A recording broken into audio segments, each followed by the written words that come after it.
Secunderabad parade గ్రౌండ్స్లో రేవంత్ రెడ్డి గారి మీటింగ్కి వచ్చినటువంటి మహిళలను రేవంత్ రెడ్డి గారి ప్రసంగంతో పోవద్దని చెప్పి పోలీసు వాళ్ళు గేటుకు తాళాలేసి నిర్బంధించడంతో యూజ్లెస్ ఫెలోస్ ఇంటి దగ్గర పిల్లలంతా కూడా మా కోసం ఎదురు చూస్తున్నారు, ఏంద్ర తాళాలు వేసి మమ్మల్ని ఇట్లా నిర్బంధించడం ఏందని మహిళలు అసలు పోలీసుల మీదకి దూసుకెళ్ళేటువంటి వైనాన్ని మనం చూస్తున్నాం.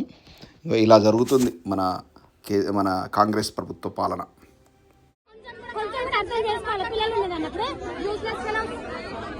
అరే ఇంకా మొబైల్ అందరూ ఒక తిరుగుంటే మెత్తలు మెత్తుతారు ఎవరు తింటున్నట్టు చెప్పాను.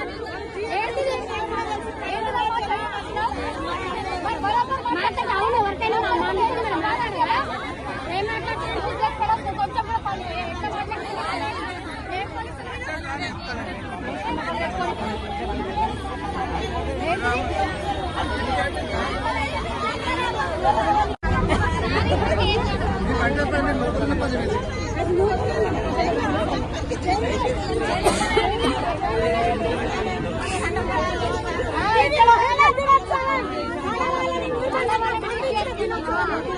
చెప్పండి బయటకు వచ్చి అసలు అది ఏంది, మనం ఏదో మంచి కోసం అని వచ్చినాము, మనకు దశలు జరగాలి.